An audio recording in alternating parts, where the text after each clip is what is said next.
Hello, Teenage Mutant Ninja Turtles. Tis I, Captain Logan. Welcome back to the Captain Logan Show. And look, it's my wonderful chat moderator and producer and logo maker guy, DJ Martinez. What's up, everybody? How's it going, it's a DJ? show of a time. Yeah, that is. They can hear music, right? Otherwise, I looked and sounded like I'm a crazy person. Well, if you could hear it, they could hear it. Because it's all going through the same microphone. Well, usually I can't hear it and they can hear it. I didn't know if it was like no, that's true. Flip-flop situation. That's true, but I'm still having very strange output issues, so I just ghetto-fied it today and just played it. I'm sure it didn't sound good at all, but I still wanted my lead-in music, so I did that. I mean, I'm always down to listen to that song. What made you pick that song? I don't know. It just came to me. Okay, good. I like it. Follow your instincts. Go with your instincts. It's a good show. It's geeky. We talk Ninja Turtles a lot on this on the channel. I don't know. I hadn't played it yet, I think is the answer. But anyway, welcome back, everybody, to the Captain Logan Show. Thanks a bunch. Well, Freudian slip, because I'm doing a lot of that today. So we are 15 minutes late. Everybody excited about starting late? Yay!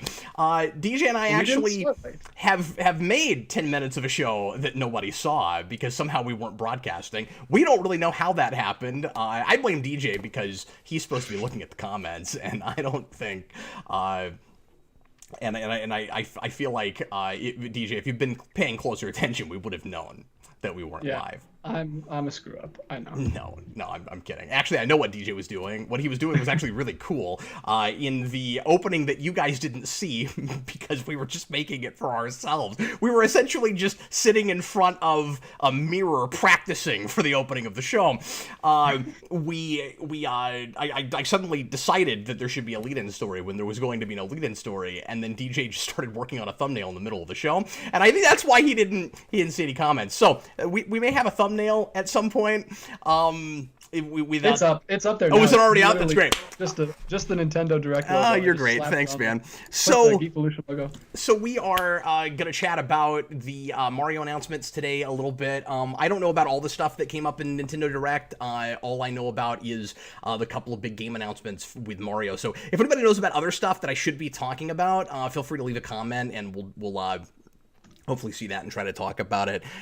But anyway, so we'll get into the Mario stuff here in a minute because DJ, I am freaking stoked about one of those announcements and pretty excited about the other one. They're both really good announcements. So anyway, it's gonna be cool, and we're gonna have to chat about that. If you want to make sure, it's gonna be an Ask Me Anything show. Besides that, it's not an all Nintendo show, not an all Mario show. If you guys really want to go down that rabbit hole and you want to talk a lot about Nintendo stuff and video game stuff, happy to do it. But this is a whatever you guys want to talk about show, as it usually is. If you want to make sure that your question or comment is discussed on air, you can leave a super chat in any dollar amount, and that will guarantee that your comment gets talked about. We are 85-90% these days funded by the audience. Didn't used to be like that, but it is now. So we really appreciate everybody who has done that, ever will do that. You guys are great. But of course, just watching and participating and leaving comments is extremely wonderful as well. And I still don't understand why anybody cares about anything I have to say, so you guys are wonderful for being here. It is wonderful support just that you pop in and listen to us, and you guys are great, so thanks so very much. After the show today, we're going to have another Captain Logan After Dark. We're just going to do discussion topics tonight, so if you like that show but you don't like listening to me sing, tonight would be an episode for you.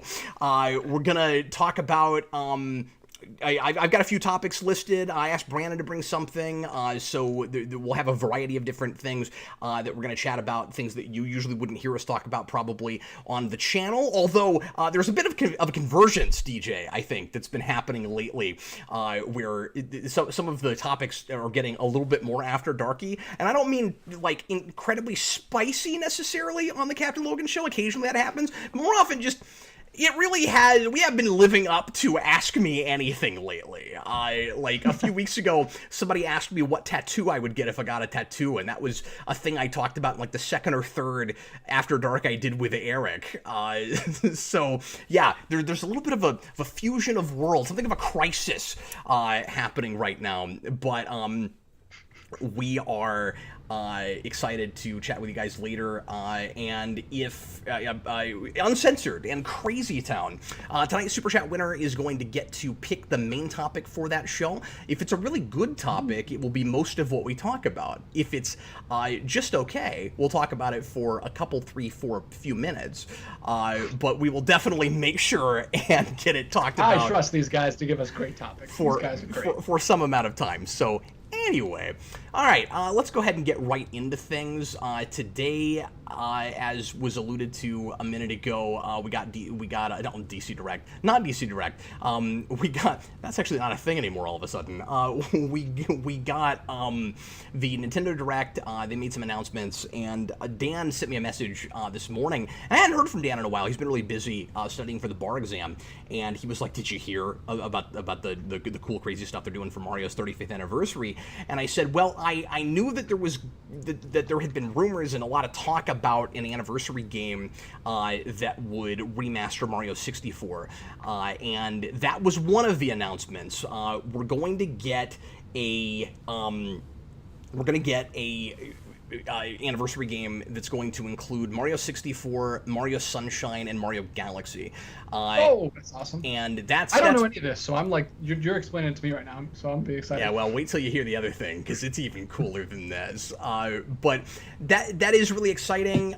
That's going to be, I think, called Mario 3D All-Stars. So it's like Mario All-Stars was on the Super Nintendo, and they brought that back on the Wii later, too, and added some stuff to it. But now we're going to get 3D All-Stars and stuff that people have always wanted to see remastered. I'm assuming they're remastering. I mean, I haven't actually looked real deep into this, but I know why would you re-release Mario 64 if you want to actually remastering it? So I'm sure that's happening. And let me know in the comments if it's not. It would be really strange if they didn't do that, because that's what All Stars was too on the Super Nintendo. That was a redesigned remastering of the 8-bit games, Mario 1 through 3, and the Japanese Mario 2, which we knew as the Lost Levels, and that was the first time anybody here actually played that, and it just looked like harder new levels of Mario 1, but was actually what Japan got for Mario 2 all those years ago. And that's it was kind so of weird, because our Mario 2 was that. like another Japanese game.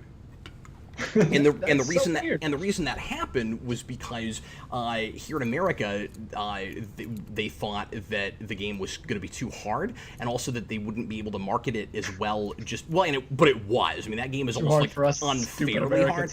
Yeah, and like, you know, their Mario 2, the Lost Levels did really well over there. They didn't have any problem with it, and NES games were already notoriously hard. I think it probably actually would have flown here. It probably would have sold really well, but then people just would have complained a lot.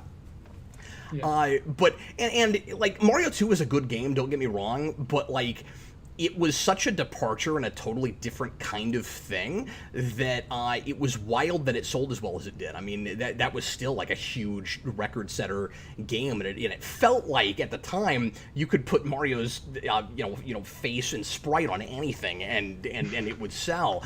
Yeah. But it's not fair to say that, because that is a good game, but it's just a different kind of game and not the kind of gameplay I'm really into. So I never got good at Mario 2. I never played it a lot. Yeah, same, because I like to fly through Mario, and you can't do that in that game. Like, yeah. You can't just keep holding the run button and just go. You have to like stop, and a lot of it's going up, and you gotta like pick up enemies, and it's a lot of different stuff. It's a little closer to a puzzle platformer. Like, it's not real puzzly, but there's places with keys and stuff. And Mario wasn't about keys and stuff. I mean, when you got the Mario World, we did get keys and stuff, but you didn't need to get them in order to, except for ghost houses, in order to actually progress through levels. You just needed it to get other levels on 100% the game. But if all you cared about was just blowing through the maps and getting to the final castle, and you only wanted to play 60 to 70% of the game, you could do that, and you never had to do anything remotely puzzly, except for ghost houses. But I completely digress. So Mario Sunshine's a big deal because that is not a game that is real cheap to get, even if you have a GameCube, and it's never been put out again in any form at all. So a lot of people are going to end up playing that for the first time because of this. So that's a people have wanted that for years. That's one of the biggest deal ports we've gotten with a Nintendo console in a long time. And the Switch has been putting out, of course, a bunch of stuff that was on the Wii U, that a lot of people didn't play because that system didn't sell well. So they've just been repackaging and adding a few things so they can get away with selling them at $60. But this will be a lot more bang for your buck, and I wonder if they're adding very much to that, and I also wonder if they're adding much to Mario 64, because the remaster that we got, which was not a modern kind of today remaster. I mean, obviously you want to see something even more upscale than that. On the DS years ago, had extra levels and extra, or at least extra stars. I don't know if it had straight up extra levels, but there were some different missions and stars you could get, and you could play as different characters, and you start as Yoshi in that game, which is kind of crazy. But anyway, so Mario 64, Sunshine and Galaxy, but not Galaxy 2, and that is the big bummer for me, because of the two, I think Galaxy is the superior game. It's got my favorite levels of those two. Such a consistency in quality between those that it's not like one is super inferior. They both have a lot of great levels, but I also like the mechanic of how you get around and the overworld better in Galaxy 1. Like, if you could have had that in 2, you would have had, like, a perfect game. But that is my favorite Mario platformer. Or Mario 3D platformer. I mean, Odyssey is really good. But I still think just, for my own sensibilities, Galaxy 2 is probably still my favorite. So it kind of sucks that that's not going to be on there. I would have loved to have seen Galaxy 1 and 2 sandwiched together as one game finally. And I think that's doable. I think you take that overworld from the first game and you just add all the levels from 2, and you tweak some things a little bit so that they play together more seamlessly. And I think that would have been awesome, and I wish we'd gotten that. But anyway, so that's really exciting news, but the even more exciting news for me is the announcement of the new Mario Kart game they're doing, and it's not a Mario Kart 9, it's a very different kind of Mario Kart, and I gotta look up the name of this just to make sure. Yeah, there it is. Home Circuit is what they're calling it. So DJ, this is insane. It's going to be difficult to even explain it to you. And I would show the trailer, except lately I've been having some copyright issues with trailers, and I bet this would be okay with, but I'm not going to do it because I don't want the stream to get shut down like I did a couple of weeks ago. I'm suddenly paranoid about that. But what it is a physical toy game at the same time as a video game Mario Kart. So the way it works, DJ, is you set up your track not like a full track, but you set up on the game where you want the track to go, and then you have physical remote controlled Mario Karts that have cameras on the front, and they know what the course is supposed to be, and it goes through the room that you're in. What? Yeah, it's okay. You know what? I'm gonna risk it. I'm gonna have to show it because it's hard. It's hard to explain. No, that sounds awesome. I don't know, man. Nintendo the coolest thing. They're so innovative right now. Like, it's ridiculous how innovative they are right now. And it looks like. Here, I'll just. How about I just watch it? Because I don't want you to risk it. I'll feel bad if it gets shut down. No, I'll just show a couple minutes of, or a few seconds of it. But I feel like because I'm not explaining this super well, and also I want to. It sounds like it programs it, and then the cars have to follow the course, but it's not. It's like they're just doing it, but they're not. No, the cars. Oh, here's what's cool. So on the screen, it shows you like barriers on the like it looks like a Mario Kart level, but but you're actually seeing the room that you're in because of the cameras. And you are controlling the cart itself simultaneously as the cart in the game. Like, the Switch controls the cart. It's awesome. It's cool. But anyway. That's so cool. That seems like the next place for them to go after Pokemon Go, because they were experimenting with AR. Yeah, it's ridiculous how innovative this is. And this commercial is amazing. And it's for the Switch, so I don't have to get a new system? It's for the Switch, yeah. Oh. And I'm sure it's not going to be cheap. I'm sure with these carts, it's going to be at least $100. But I don't know if there's a price point yet. I haven't looked at that. Michael McAllister says $100 per cart. Per cart? Well, that's kind of overpriced, I think. Well, I mean, if they have nice cameras on them, like Yeah. even a GoPro camera's like 400 by itself, Well, that's a 500 good by point. I itself. mean, maybe they couldn't do it any cheaper for what they're doing. But it's cool, and they've also got like a mission mode, so it's not just racing. They've also got this thing where like you have to drive through certain gates. This is a bummer, man, if you have a tiny little like apartment. That's what I was thinking. I was like, oh, thank God, I've got the space for this now, because like a year ago, it would have been harder to do. But in the bunker, man, I'm so excited about it. It's gonna be really easy to rig that up down here. It's gonna be the best. And it's crazy that they just announced it, and it's coming out in October. That's wow. How do they keep it under? How do they keep their stuff under wraps so well? I don't know. It's crazy. But yeah, 10/16/2020. It's next month. Jeez. I had to do a double take and look at that again because I didn't believe them. I was like, really? 6 weeks? I hope it works like super well. Like, I do too, because if it doesn't, that's going to be a huge bummer. Yeah. If that's somewhat defective and if the sensors aren't great and stuff, but. That's cool. That's like the only video game my wife plays is Mario Kart, so I gotta tell her about that.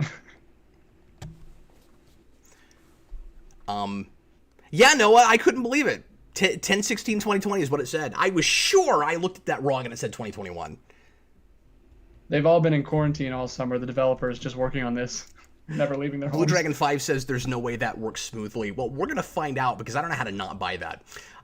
And like I may not end up getting 2 carts right away because I mean that's pretty hefty. I wonder what the bundle's gonna be like if there's a bundle where you get the cart with the game. And I wonder if there can't be a way to play it without a cart. I wouldn't figure. I wonder if it'll have some sort of a game mode that doesn't actually require one of those carts, but surely not. But if you only had one, you could at least do like time trials and yeah, and race CPUs and stuff. Yeah, I mean Mario Kart's still fun by yourself. It's just more fun. Daniel Davis says you're in for a rough ride. So is everybody just assuming this is going to be really clunky and like fall apart? Is everybody assuming this is the Power Glove all over again? Is that Nintendo doesn't usually do that though, right? They usually iron out the kinks first. Okay, so here's the problem with that. So the Wii comes out, right?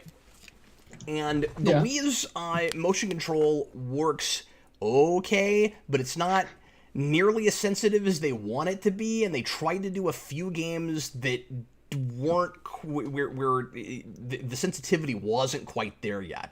And then a couple years later they put out Wii Motion Plus, and finally they caught it up to what they wanted it to be in the first place, but they should have waited a couple years before they put it out because it wasn't ready really yet. And like, yeah, it was a giant phenomenon and it ultimately worked out at the end for them, but they do have a track record of sometimes releasing things before they're totally fully if not figured out, at least as good as they know they can be. Yeah. Subject says, call me cynical, but this looks really gimmicky.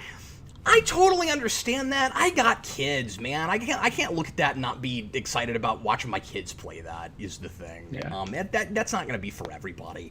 But it's a neat way to customize tracks. Because when Dan first sent me that, I thought he meant it was going to be like a Mario Kart Maker, like Mario Maker, yeah, that'd be awesome.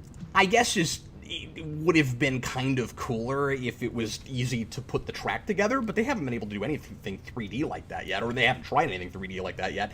When they did the 3D mode on the latest Mario Maker, it's just the side-scrolling portions of 3D World. It's not like they made it to where you can actually make the sections where you walk around on a 3-dimensional plane. So I don't know how hard that would be to do for Mario Kart, but I don't know. I think it'll be really fun. I get when you say it looks gimmicky. I guess I could also see maybe getting tired of it kind of quickly because you keep, if you've got like one good space to keep doing that in, and there's only like so many courses you can do in that space that make any sense, then like maybe you'd get bored of it kind of quick. But I don't know, man. I just found out about this just a few hours ago, and I'm looking at that and I'm going, oh my god, that looks like so much fun.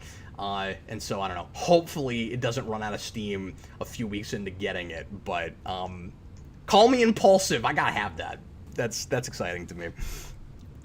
Okay, so Daniel Davis keeps asking this over and over, and I do have it written down. So you don't have to keep asking. Over and over. Opinions on Nintendo limiting Mario 3D All-Stars to March 2021 only, and then being gone for good. I think it's potentially wrong and very Disney Vault-ish. I didn't know that. And yeah, I wish I had done a little bit more research before getting into tonight, but I had forgotten about that. Like, I just found out about this a couple hours ago, and I didn't plan a lead-in story. And then I was like, wait a minute, I should be talking about this. So anyway, sorry about this. I had planned a just general Ask Me Anything show for all day long, and then that happened, and I was like, wait a minute, I should be talking about that. So yeah, I hadn't heard that. I don't like that either. I mean, I'm with you. Nintendo and Disney have a lot in common. In how protective they are of their properties and their copyright, and you know how much of a premium they like to put on things. If Nintendo was Disney, I have no doubt that they would have made exactly the same move with Mulan for $30 on top of Disney Plus. Like, they are in a lot of ways the same company. Let me see here.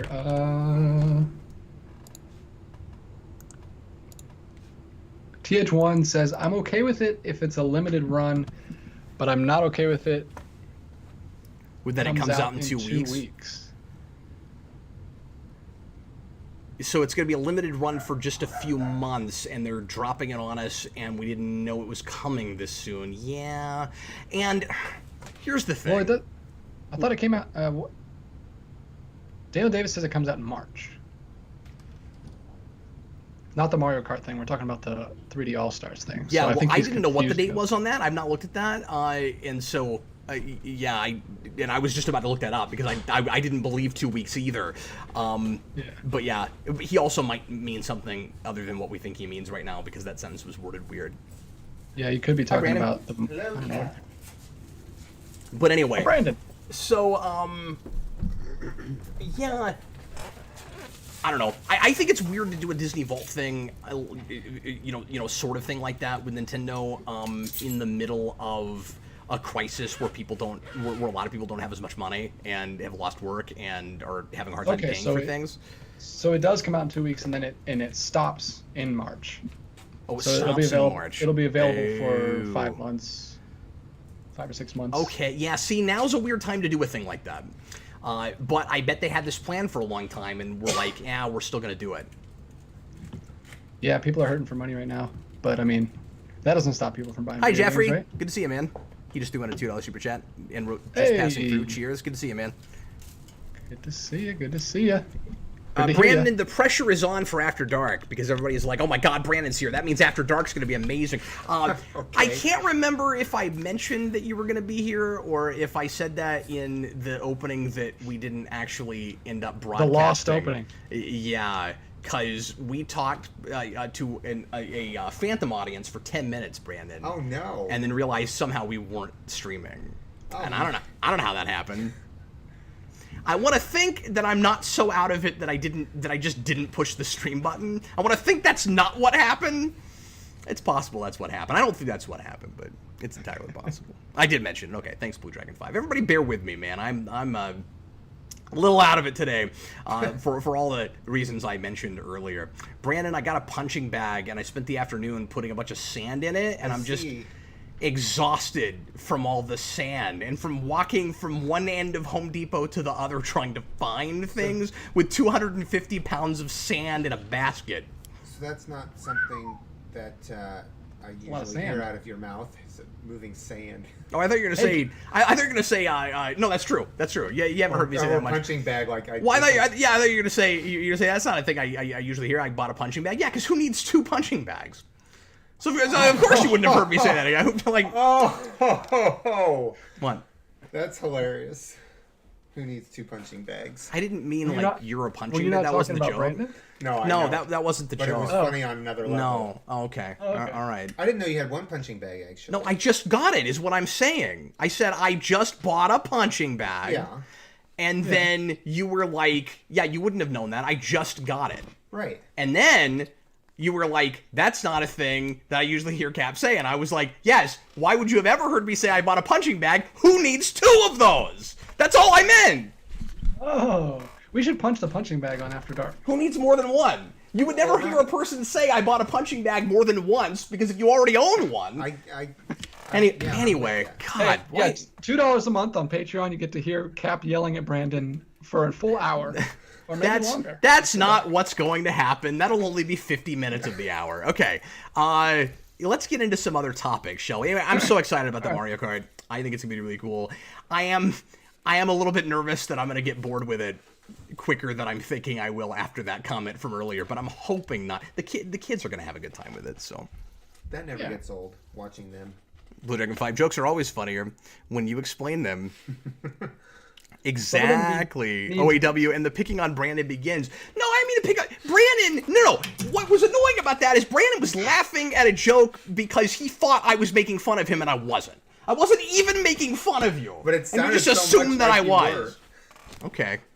Whatever. It worked on another level. What can I say? Go ahead, DJ. All right. First one I see here tonight. Well, first of all, John Early gave us $1 super chat. Just $1. Didn't write anything. I don't know if you meant to do that or not, but thank you, sir. Thanks, man. T-Edge1, I heard my lucky song, Mr. Blue Skies. Do you have a lucky song? If not, what is your favorite song? Nintendo game, do you want re-release? I want Paper Mario, you rock. Wow, it's a whole bunch of different things. That was really impressive. It's like we opened a box on Christmas and it had a bunch of other boxes inside. And he got all that in for $5. So he's mastered the art of like caveman speak to get as many questions out of there as possible. Yeah, that was amazing. That wasn't a box on Christmas morning. That was a stocking. Anyway, so let's work backwards. So Nintendo game that you would want to see re-released. I've never played any of the Paper Marios. I would love to see though a Donkey Kong Country. Say it again. Sorry, I said Donkey Kong Country. What? Wait, like a re-release or like a remaster? Just a re-release? No, I think re-release is what he said. Okay. But Donkey Kong Country's been re-released like 6 billion times. Like you can get that on a bunch of stuff. Well, I was thinking about remaster, like a nice, updated version. I gotta be honest with you. I don't want that monkeyed with. Yeah, I said it. I don't want Donkey Kong Country monkeyed with.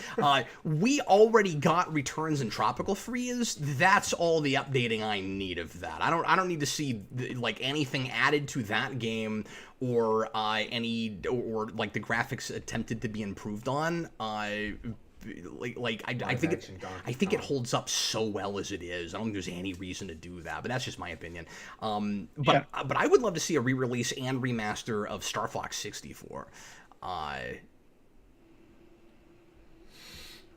And it would be cool to see some extra levels added to that as well, because we haven't gotten a true new Star Fox game in a long time. I mean, a really long time. And I think it'd be cool to get just a brand new, game straight up. But I think it'd be fun because that was such a good game. I think it'd be fun to just add some levels to it. Cool. And then, do you have a lucky song? If you don't have a lucky song, what is your favorite song?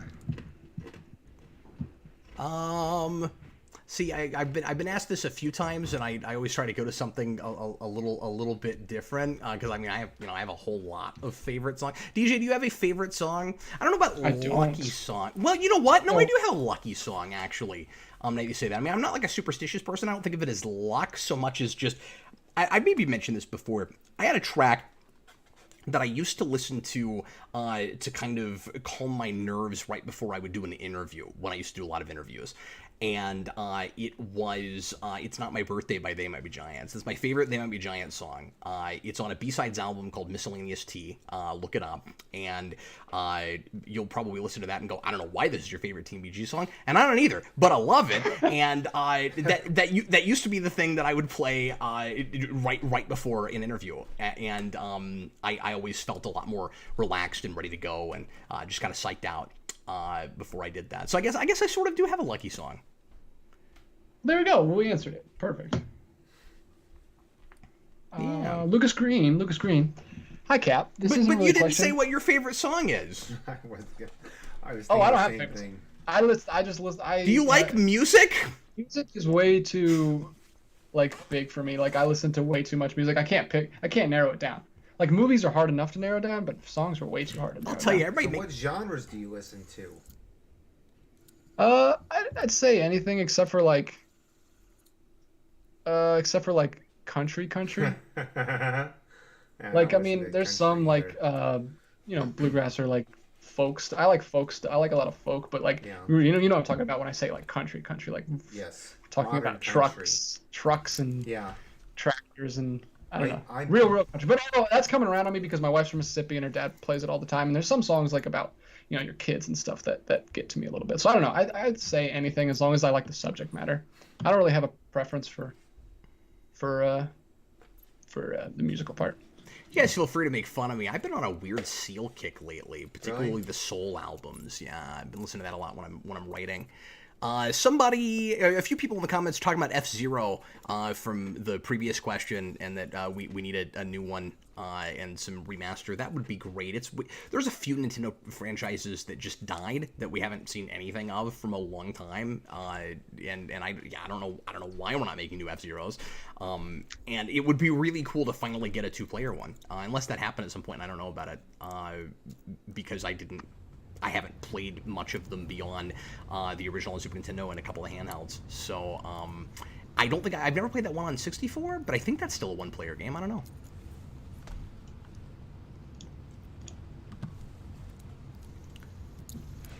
What else you got, DJ? I got a question from Lucas Green. Well, hello, he says, "Hi, Lucas Cat. Green. This isn't really a question. Just letting you know I made a Lego custom of yourself. Simply type in Lego. Whoa! Simply type in Lego DC Supervillains Custom Builds Captain Logan. You should find it from there." Well, let's do that this very moment, shall we? Everybody can do that. DC Supervillains Custom Builds Captain Me. If you're following along at home, join us on this Google search. It looks like that first link. Oh, there's a video. Yeah, is there just a picture? It was that first link. It's a video, Brandon. What I'm saying is there just a picture? It looks like it's a video of him making it. Oh, I see. And that's... Oh, it is. It does look like you. That's cool. Oh, he built it. Okay, Skip to like directly 6 minutes. in DC Universe, cool, or DC Supervillains. That's awesome. Yeah, let's take a look here.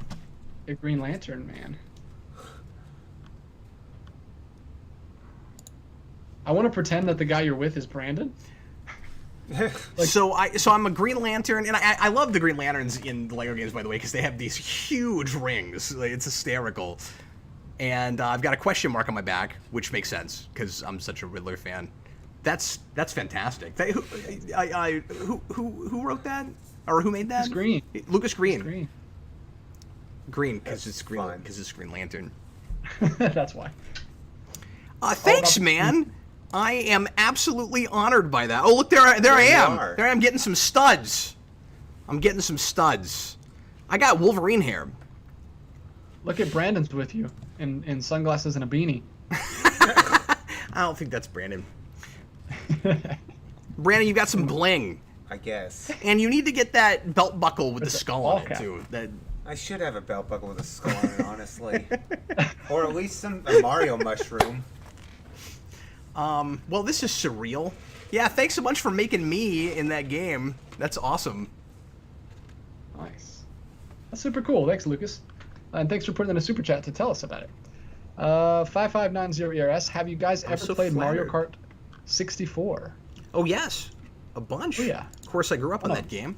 I played it over here. That is my wife's favorite Mario Kart, and almost, in my opinion, to a fault. I wish she'd play more other Mario Kart. I mean, she does, but she'll. The thing is, when I play later Mario Karts with my wife, she'll always complain that about changes they made that I think were improvements, and so we sometimes argue about that. Double Dash, man. I'm a basic bro. I just like Double Dash. William Parcell called that Lego minifig Captain Rogan. Now I do think that looked more like Seth Rogen than I apparently am supposed to. That definitely looked kind of like Seth Rogen. Danny Davis says nostalgia is high for her, and of course it is, and I understand that. But there's a couple of big drawbacks with 64, and whenever I brought these things up to my wife, I guess she just doesn't want to be critical about it because she never really responds. She just moves on.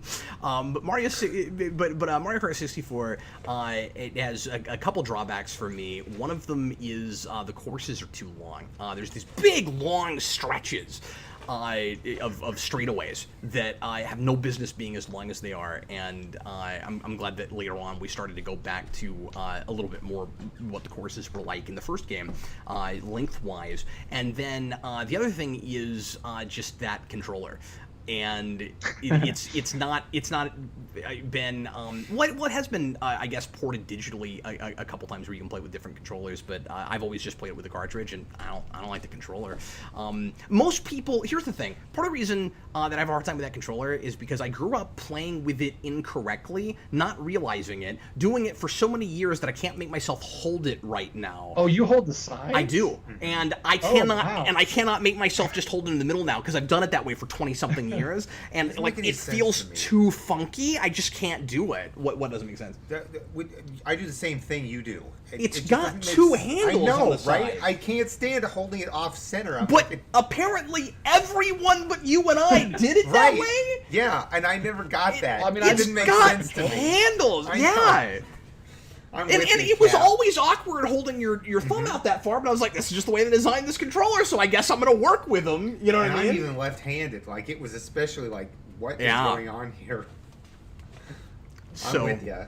Anyway, and then the thing is, I'm also a huge Mario Kart, or like original Mario Kart fan, and I know a lot of people don't think that game holds up anymore, and the Mode 7's hard to look at, but I'm super biased. I've played it for so long, I don't have that with it. I have no difficulty looking at that game, and I guess it's aged fine for me because I never stopped playing it, and it had a difficulty level that 64 was lacking. I always felt like, and I had friends that agree with me back in high school and stuff, to the point where I had a guy that I played Mario Kart with a lot, and if I said, and at the time there weren't as many Mario games out, or Mario Kart games, and if you said, let's play Mario Kart, and you put in 64, he'd yell at you because he said Mario Kart, and Mario Kart means the original, and that's what you were supposed to put in because the other ones are too easy.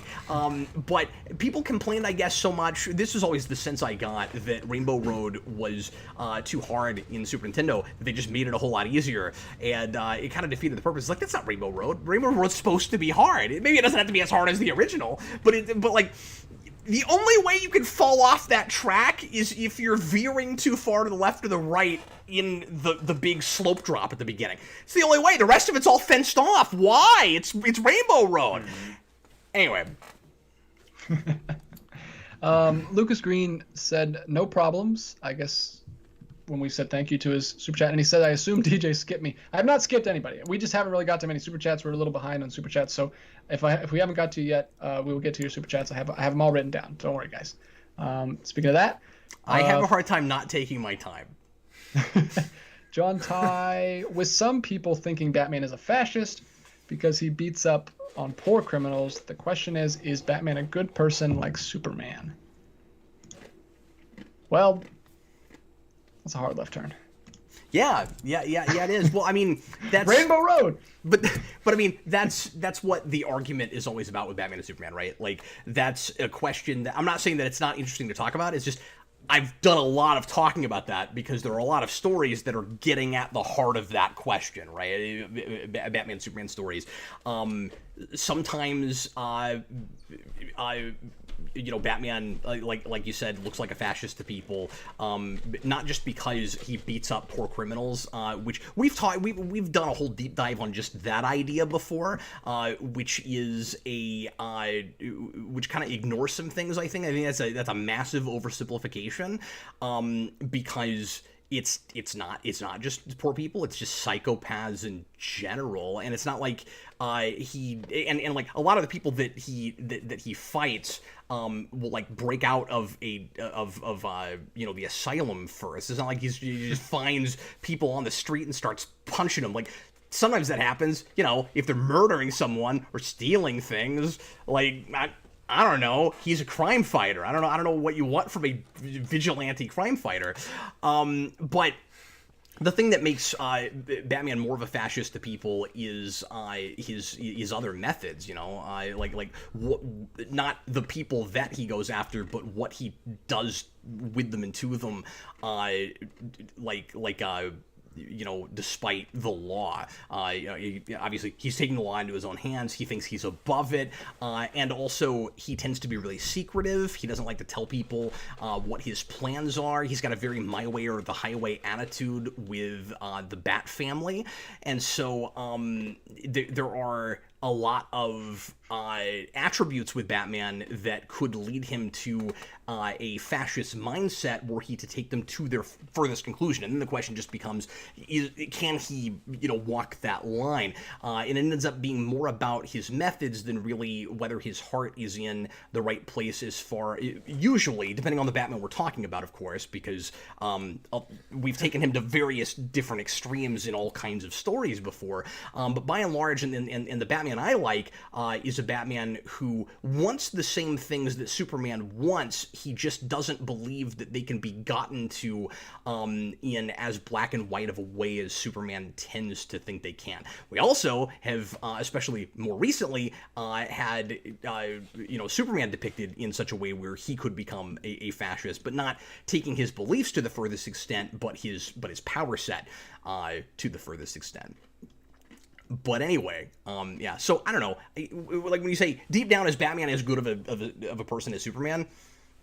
Case by case, you got to show me the story we're talking about. It really depends on what character, on what version of that character that we're discussing.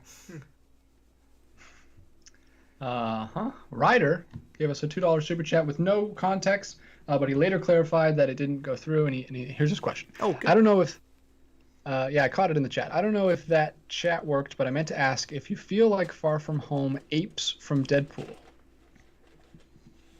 Interesting. I mean, my knee-jerk reaction is not really. Do you just mean in some of the humor department? What do you think, DJ? I mean, did you have that experience with it at all? Where you're like, because I know you don't like you especially don't like Deadpool humor. I don't remember much humor in Far From Home. Maybe because I wasn't laughing very much. I know they did some things, but it's kind of a different thing, isn't it? It mostly comes from the kids, like him with MJ and Ned, right? Like I don't know how that would. I mean, I think in a really general way, there are a couple of scenes that are really over the top and kind of like making a big deal out of you're supposed to be laughing now, that I could see reminding a person of Deadpool, but I don't think that comedy is straight up like inherently just Deadpool comedy or like uniquely Deadpool comedy. I think some of the issues people have with Deadpool comedy is a symptom of the problem that gets you those scenes. So when you have scenes like Nick Fury is spoiler alert, not actually Nick Fury, is trying to get a word in edgewise, or he's trying to lay down the mission that he wants Peter Parker to go on, and then he keeps getting interrupted. It's just not funny. But I see that as like typical, not great, sometimes forced MCU humor. And I'm not saying that MCU humor is always that way. But when people complain about like bad forced MCU humor, that's what they're talking about. I don't see that as inherently Deadpool humor. I think that's just bad modern movie humor. Yeah. But I could see someone who maybe doesn't watch a lot of comedies thinking that they're linked together more than they are because. Yeah. So maybe, but I don't know. Yeah, I but don't think it's intentionally aping Deadpool though. But it could be. I'm glad you brought us back to that word. Yeah, certainly not aping. I guess I could find similarities in it if I was really looking, but I don't think that it was like trying to be that. Now, it's hard to say if the Deadpool movies don't happen, does that movie look the same? I don't know. But if it's drawing from that at all, if there's any inspiration, it's probably more subconscious, I would think. Yeah, I think it's pretty consistent with the humor in Homecoming. I thought so too. I just thought that that a couple of the scenes took that same humor way too far.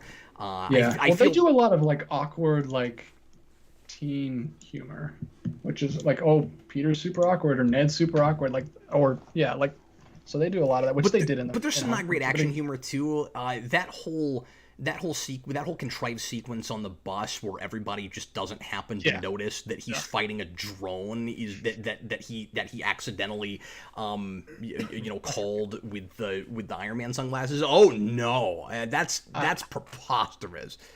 I forgot about that. That is one of the worst scenes in a long time in an MCU movie. I like that movie. I hate that scene. Next up, 5590 ERS Cap. What are some of your favorite single issues? Ooh. Favorite single, just right on the spot. Favorite single issues, I have not been in a big comic mode lately. I've reviewed a little bit of books lately, but I've been in much more of a movie mode lately. When I was growing up, and this doesn't hold up at all, but I still really like it. I think it's an Action Comics annual, and I can't tell you what annual it is, or was it a Superman annual? I can't remember. Early 90s Action or Superman annual, where, and I probably talked about this before, where Superman becomes president of the United States. It's a preposterous situation, but I remembered loving it when I was a kid. It's one of my favorite covers. In that cover, like, he's getting sworn in, and it's kind of great, but I mean, it's stupid. It doesn't make any sense that it could even happen, because he wasn't born here. Mm-hmm. So I mean, it's not like Superman would be able to be president.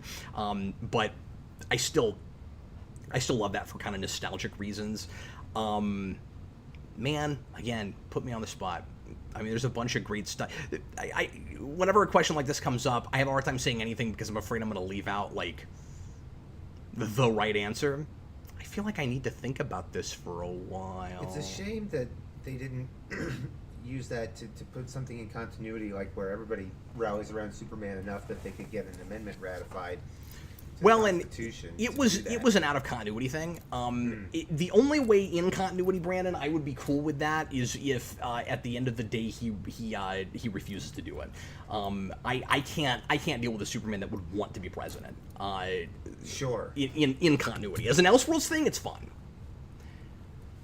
I can see that. But yeah, man. I'm feeling stumped on this because I just don't know where to go with it. I'm thinking of a lot of really good like 2-part issues and things. Like, I'm having a hard time just going to really good one-shots. Like, everything that's come to mind right now has a follow-up. There's obviously some wonderful what ifs. One of my favorite what ifs is what if Venom possessed the Punisher. That's a really fun. No, that also had a second part. It's one of the few what-ifs that did. And it actually also had a second part. I can't believe that. Okay, we'll come back to this. Let's answer some other questions, and I mean, you gave a good answer. I'll see if in the interim I can think of some more stuff. But yeah, go ahead. John Ty, which Thor is worse, Fat Thor or Ragnarok Thor? Some people aren't gonna like this. I think that's the same Thor. I think Fat Thor is the ultimate conclusion of Ragnarok Thor. It's the same Thor. Yeah, that's like. And I don't say that to cop out. I don't think I can answer that question. I think that's the answer. And it's the same thing. And they irritate me for the same reasons. I mean, the Fat Thor thing is not funny, and they think it's hilarious. So I guess that's more irritating to have to sit through. But it's made worse by the fact that he's so great in Infinity War and finally comes back to the characterization that I was really liking in the earlier Thor movies. And as much as I don't like Thor the Dark World, he's not inconsistently characterized in that. It's just a boring movie. And that is and then in Avengers, he goes in and out of character. Sometimes he's very in character and sometimes he's not. And then when you get to Infinity War, suddenly he's what you always wanted, and it's really strange because that's right after Ragnarok. And then we he still does some annoying stuff in that to me. When he's with the Guardians, he acts kind of goofy and weird. But for the most part, yeah, I agree with you. See, I thought he ended up being oddly the straight man in those scenes, and that's kind of why it worked for me. Okay. He's like cracking jokes with Star-Lord, and trying to like be like comparing something I can't say on the show. But I don't know. He annoyed me in those early scenes. That's fair, but that doesn't hold again, and it feels like a different brand of humor than what we got in Ragnarok. I don't know. Oh yeah. I'm not. Ragnarok is. Yeah, but I will say that I guess it annoys me more. Fat Thor annoys me more because it's in a movie that I liked, and I have to watch that every time I watch that movie. Ragnarok, I can just not watch that movie. Yeah, sure. Because while there's some It's- entertaining things in that, and the overall skeleton of that story should have been great, it's so weird. I feel the same way about Dark. I'm actually working on the rewind right now for Dark World, and I oddly have the same thing with both of those movies, but sort of backwards. Where like, if you just explain what happens in Dark World, it should be an exciting movie, but it's boring.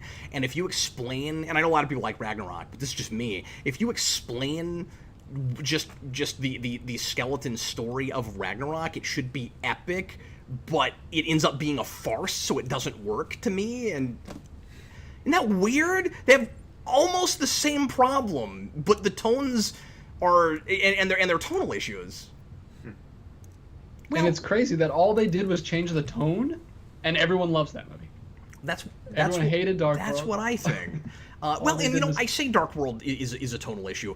It has a tonal issue with its comedy, because it also has comedic scenes that are not funny, but the whole thing, of course, is not like that, like Ragnarok was.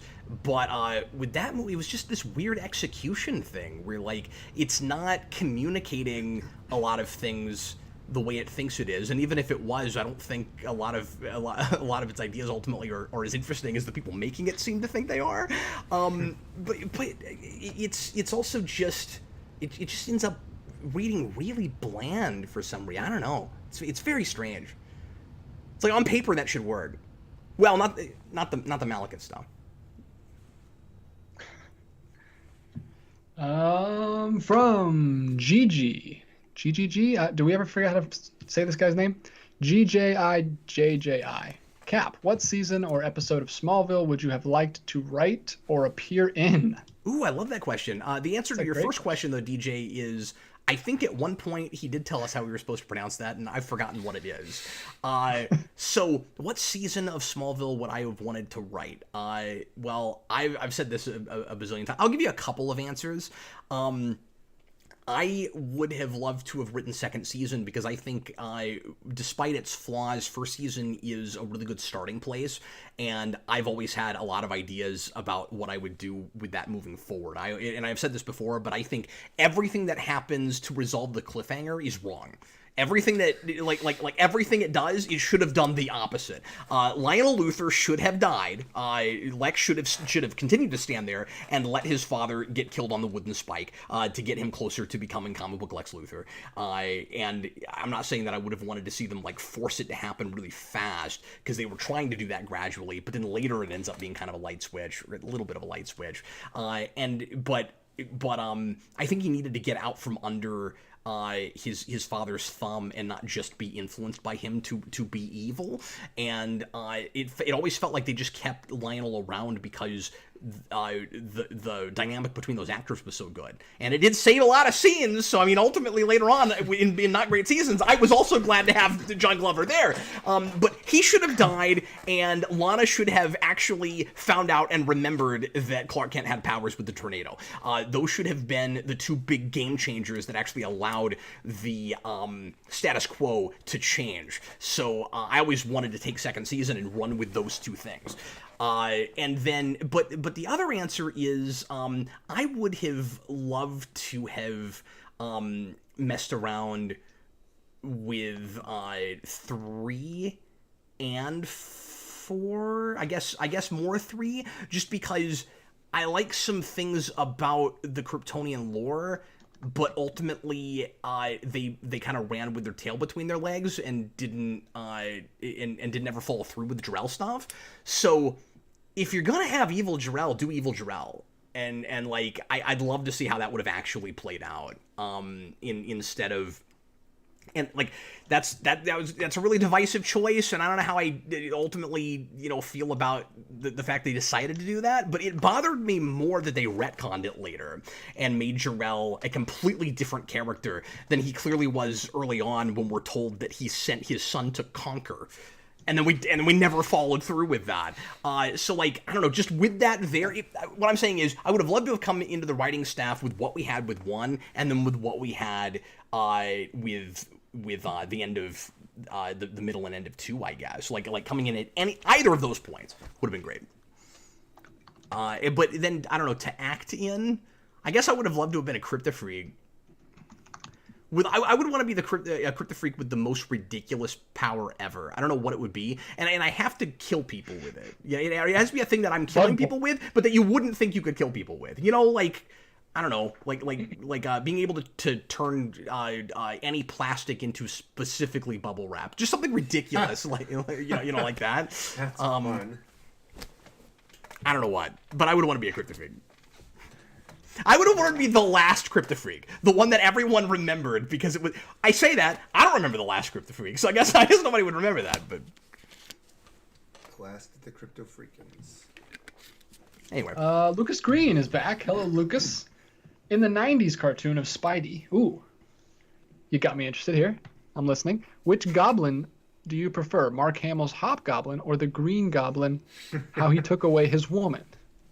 First of all, once again, Lucas Green, thanks a bunch for immortalizing me in Lego form. I am gonna go with Hobgoblin because that was the thing that hooked me into that show in the first place. That was one of the first episodes I saw, and he's cool. I thought he was just he's like a mob boss, and I thought he was wonderfully manic, and it was kind of a cool comparison contrast with Green Goblin, because Green Goblin, like in the comics, was Norman Osborn driven insane until he's Harry later. And in this case, it's a guy who's acting all manic and crazy like that, but it's all completely deliberate and it's all an act. And he's got a very specific plan, and he just wants to steal things. And I thought that was actually kind of great. Weird to start with. And we all know, a lot of us know why that happened, of course, that they had already made toys of the Hobgoblin first, so they had to go with Hobgoblin, even though it's very strange to do that before Green Goblin. What made it even stranger is he feels like he ought to be an intentional parody of something that hasn't happened yet.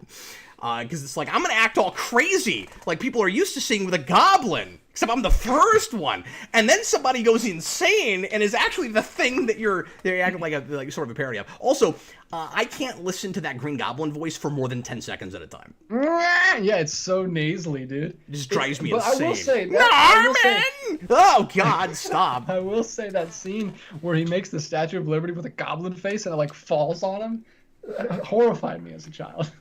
That's like burned into my mind. Creepy. Wait, which part specifically? I missed it. I was reading. Where he makes the Statue of Liberty with a goblin. That's what I was about to say. Yeah, the statue. And then it falls on. Nightmare fuel! That statue. Oh, it's yeah. That was one of the best bits of animation in that show, by the way. I remember actually watching some of that show back in the day. I don't remember much of it, but I know I watched it. AMC Comics says Hobgoblin was my favorite in that show. Such an opportunist. Yeah, exactly. And I talked about that some in a rewind. My top 10 list for that show. Lewis Cox, even season 8 of Smallville is not my favorite season. However, their Doomsday looked like he walked off the page for me. I mean, because it's TV and they're working on like $16. He doesn't look great as a CG creature, but the model was fine. I agree with you there. It sucks that at the end of that season, Clark had to fight him for 30 seconds, and it was also hilarious. I always have to bring this up whenever anybody brings up Doomsday. For you especially, Brandon, or for anybody that doesn't know about this, because especially out of context, it sounds hilarious, and it really kind of is hilarious. So they have a character played by Sam Witwer that season, and he's really good in that. That was my introduction to him. He voices, I think, Darth Maul in Clone Wars, and he does a lot of Star Wars stuff. he plays a character who turns out to be having a Jekyll and Hyde thing with Doomsday, where he is Doomsday. That's how they did Doomsday. So they had a character play Doomsday, and we knew about it from the very beginning. If you were looking at the production stuff with that show, like they didn't keep it much of a secret that a human being was playing Doomsday. And in the show, they treated it as a big reveal when you find out, but it wasn't a reveal because if you were paying attention. And anyway, but what was hilarious about it was we end up having a love triangle between Chloe, Jimmy Olsen, and Doomsday. Yeah, that happened. That was a thing. Interesting. It's fantastic. Davis Bloom, that was his name. I can remember the actor, but I couldn't remember the character name. What only the CW, or I guess it wasn't even the CW yet, but that would change Doomsday into a super handsome young guy. Doomsday. Yeah.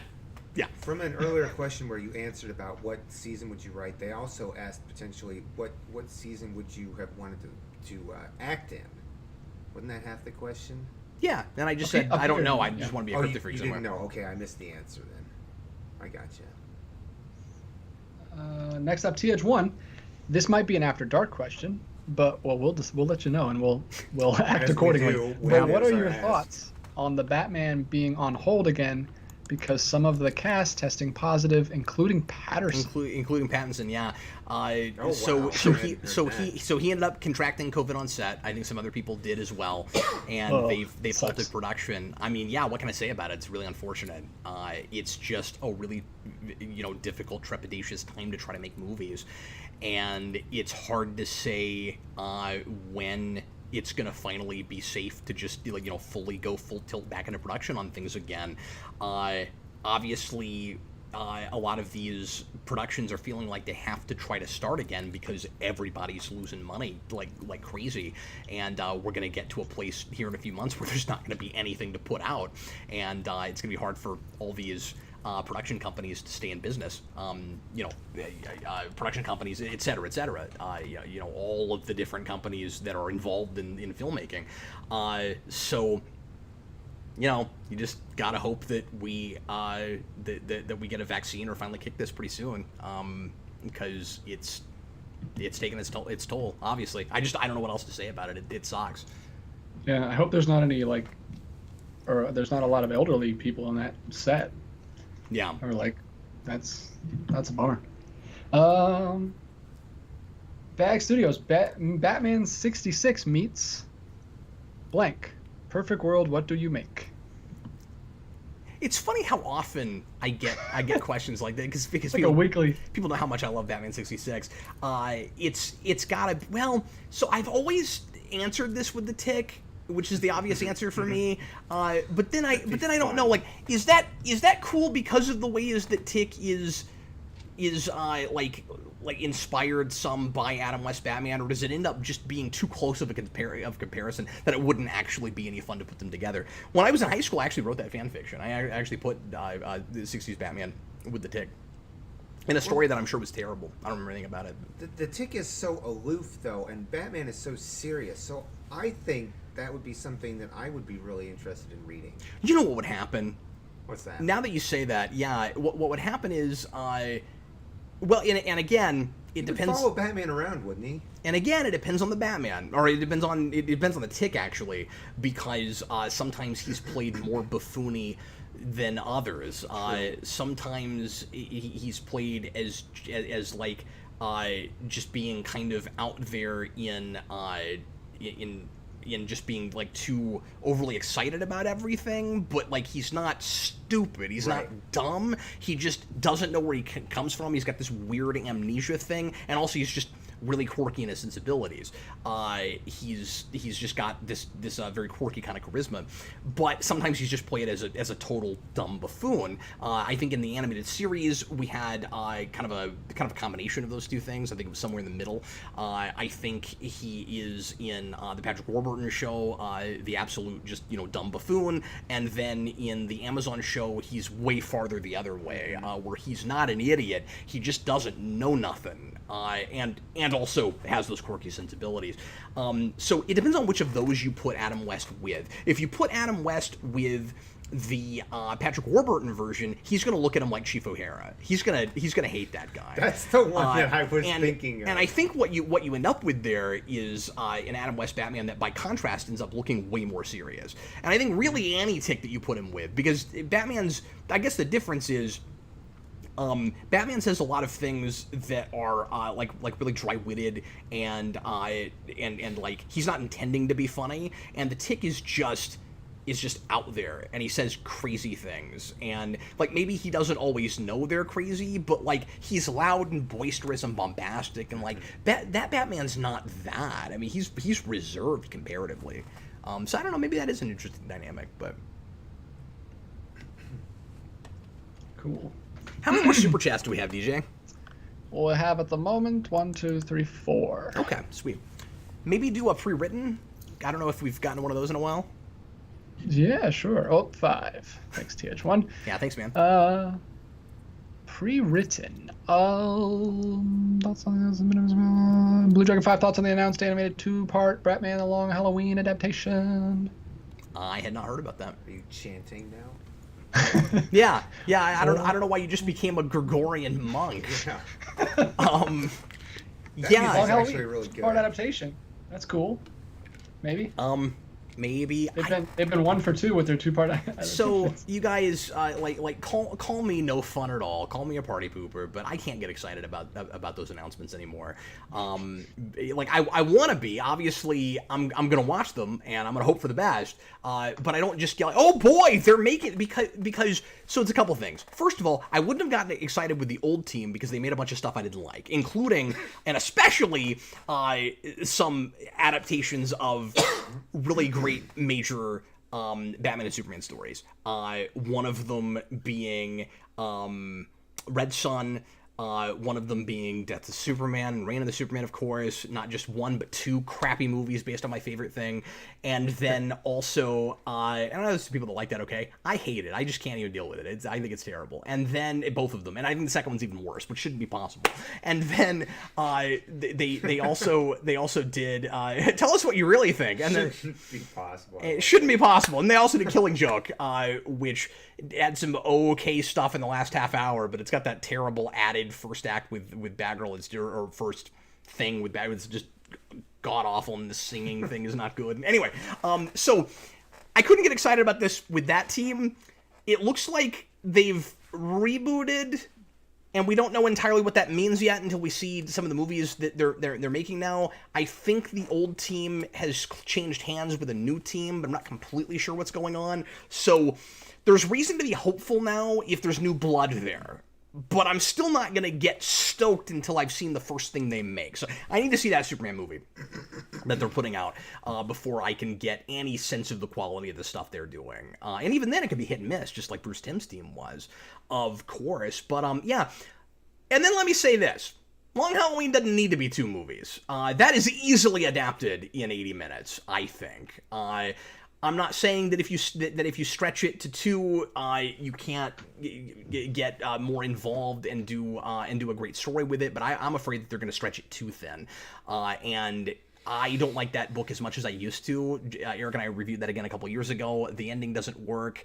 It ends up having a bunch of plot holes that I didn't pick up on before, and it's a murder mystery that just feels really retroactively come to. So, like with Hush, I'm hoping that they change some things and make it a little better. I actually liked their version of Hush better than the comics story-wise, which I was surprised by, which wasn't saying much. It's still not great, but I liked it better. So I don't know. We'll have to see. And also, I'm not surprised. That's one of the other really big ones we haven't tried yet. Right. What? This is from Josh Galisano. What is a story you wish Batman the Animated Series told? Yeah, great question. I got to think about that for a second. Because there are definitely some villains and things that they didn't get. I mean, most of the major stuff, of course, we got to. Boy, you're gonna stump me with this too. I'm gonna have to think about that for a little bit. Because there were some things that you always kind of hope that they would do that we finally adapted later in Justice League and stuff. So like once we got more Bruce Timmverse, you know, we got more stuff. A lot of the things I would have loved to have seen that show do happened afterwards. Of course, like Contagion and No Man's Land and all that stuff that's all interconnected. Not that Contagion's great, but I think they could have done something really cool with it. Yeah, I don't know. Right off, I'm not sure. Yeah, I mean, I guess Nightfall is the obvious answer, but the problem with and the reason I didn't immediately go to Nightfall is everything I'm thinking of is stuff that you can't do in an episode or two, and that show was completely episodic. It had a good sense of continuity, generally speaking, and they did follow-ups, but they never did arcs like that, and you would need a whole season or half a season to do something like Nightfall, and that probably never would have happened. So, I mean, a lot of the really cool, like, you know, one-shot or, like, shorter story things that, you know, from like, the Englehart run and stuff like that, like Laughing Fish, we got to see adapted. So, yeah, I don't know. That's tough. No, their band was not great. No,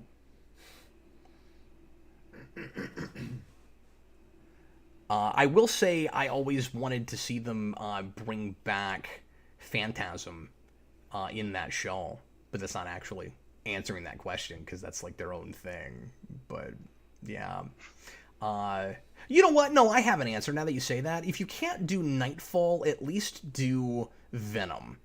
Because Venom's the Paul Dini story that introduced us to the drug that Bane was on. And you could have done a cool, like, combination thing. You could have sandwiched a couple stories together. And I don't mean go full tilt Nightfall, but you could have done, like, a two-part story that the first part is Venom, and the second part is their introduction to Bane, where you do like a, I don't know, 6 months later, a year later thing, or you could have had one be a follow up to another, kind of like we did with that.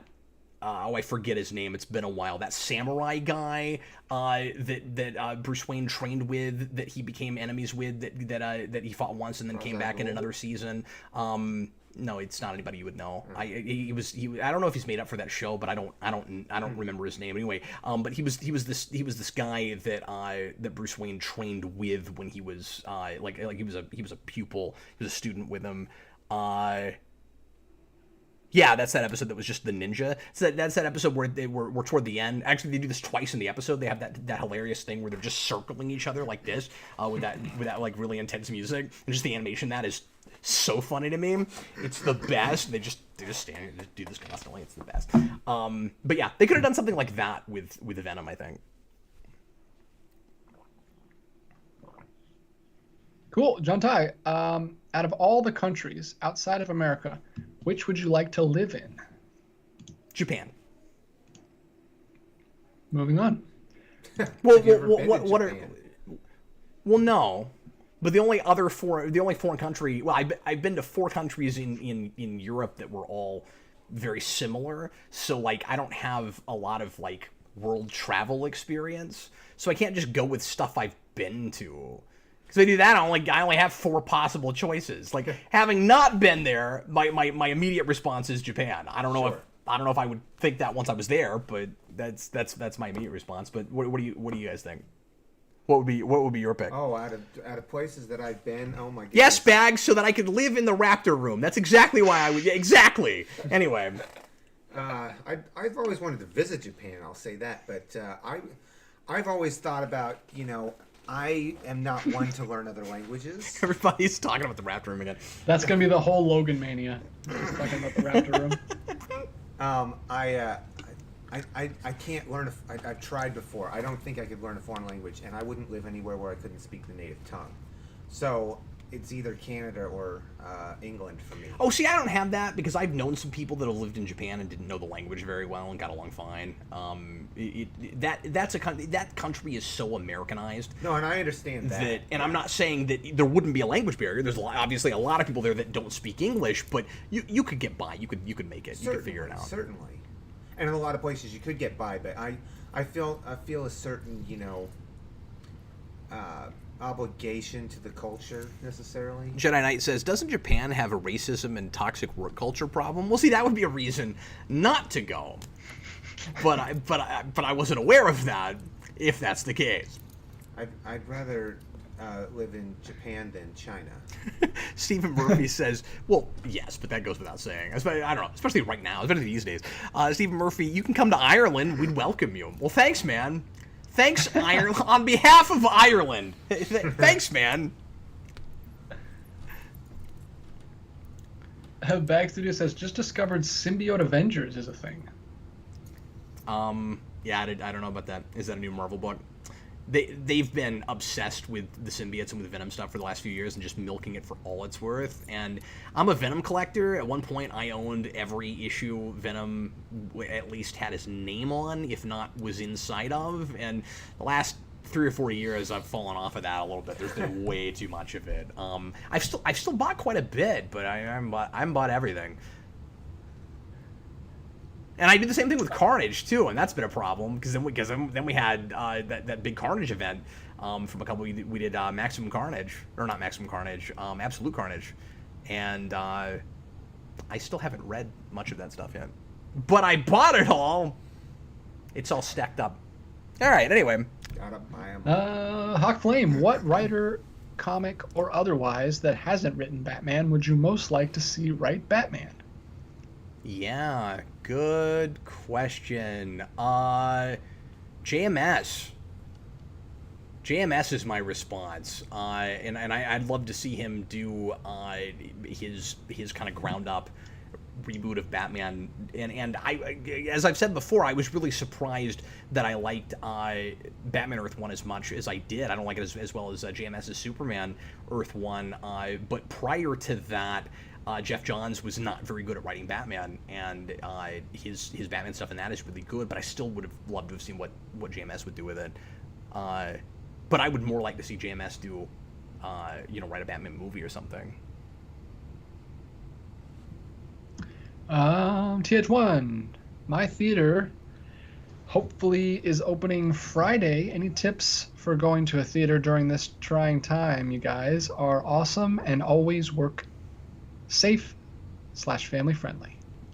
Well, thanks a bunch. Yeah, I not really. So I've been to a theater twice now since the new protocols were put into place at AMC, and I think and everybody's going to have a different comfort level. And I said a few weeks ago I wasn't sure how comfortable I was going back to theaters, and it was for a couple reasons. Some of it obviously is health concerns, and some of it is just the kind of social climate right now in being out in public with some people who think that nobody should be out unless they absolutely have to, and other people that think that the people who think like that are ridiculous. And so it's difficult being out in that climate where it's easy. And I'm going to talk about this later on After Dark probably. This is one of my topics actually. It's easy to feel kind of judged by both sides. Like just even being out sometimes, it's like there's eyes on you. Like why are you here? I mean, I know that they're out too, but it feels like that sometimes. And so I don't know. There's that, but I think the protocols have you covered pretty well. If you don't know what a lot of theaters are doing, and I don't know that they all have exactly the same plans in place, but what AMC does is you get your tickets online. I don't know if you can even buy at the box office right now. I haven't done that in so long. I don't even know if as they've reopened they actually have somebody selling tickets. I doubt it, but. You get your tickets online, and then they and you can sit next to anybody you bring with you, but they X out everything all the way around the seats that you buy. So you're gonna be at least a seat or two away from everything, and probably more than one. Most theaters have 40% or less capacity right now, so it's not even 50. It's usually even less than 40. The two movies I've gone to so far had a total of 5 to 6 people in the entire theater. I felt safer there than I do in a grocery store, or going and sitting at a restaurant where you only have one table in between, each other table. Like if if you're comfortable enough to ever, and maybe you're not, but if you're comfortable enough to ever go sit down at a restaurant with tables in between like that, in my opinion is you ought to be comfortable enough to go to a movie theater with about the same, even more spacing in the case of what I experienced, because hardly anybody was in those theaters. And also everybody's supposed to be wearing a mask the whole time, unless they're consuming food or drink, which I think is kind of weird. I get that they have to sell that stuff. They're still selling food and drink. That's so weird. Yeah, they are. And so that ends up feeling kind of arbitrary. But if I'm that far away from other people, this is just me, and I'm not telling anybody how to think or feel about this whole thing. And I'm not telling you that you're wrong if you don't agree with this, because this whole thing is so all over the place. It's hard. Sometimes it's hard to decide even what my opinion on this should be. But at the moment, this is how I feel about it. If I got that much space in between everybody, I'm really not even that worried about masks myself. But that's just me. There's so little social distancing at like a grocery store. It's just really hard to have it, right? Like they try, but it's really difficult. So you go to a place that you have to go to pick up groceries, and you've got a packed place where they're not being that careful about capacity, and you're passing people in aisles and stuff, versus I'm sitting 13 chairs away from a guy who's drinking a Coke not wearing a mask. I'm just not that worried about it myself. So it just depends on your own personal comfort level with stuff, I suppose. Maybe I'm a little bit more concerned about it with Tenet, because there's probably going to be more people in that theater. But I wouldn't. But I don't have any advice about what to do personally. You're individually about that, to be careful, because I think as many precautions as can be taken are being taken. Cool. Well, the only one I have left is from John Ty. He says, "Do you think people can be impatient when it comes to character arcs?" What do you mean by that? I don't know if he means the viewers. So I'm assuming he means the read viewers. that again. If anyone can be impatient. Do you think people can be impatient when it comes to character arcs? Yeah, I just don't know what he means by that. There's a lot of different ways I can interpret that question. William Purcell says he had a super chat that maybe got skipped. Let me scroll back. So we could go take care of that, and then see if that person elaborates on their question. Oh, he said he sent 2. Weird. What's going on, DJ?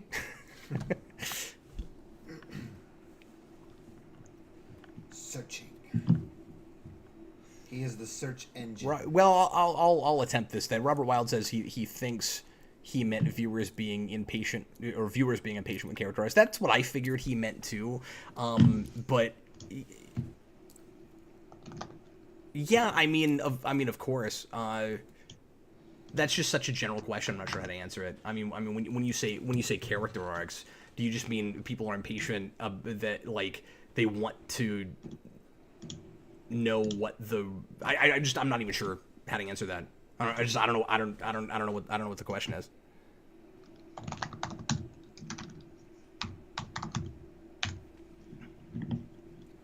What's up, DJ? Not much. But I mean, did you find it? Like, what's going on? No, nothing. Not yet. I'm still trying to get the dashboard open. Oh, you're not even in? Almost. Weird.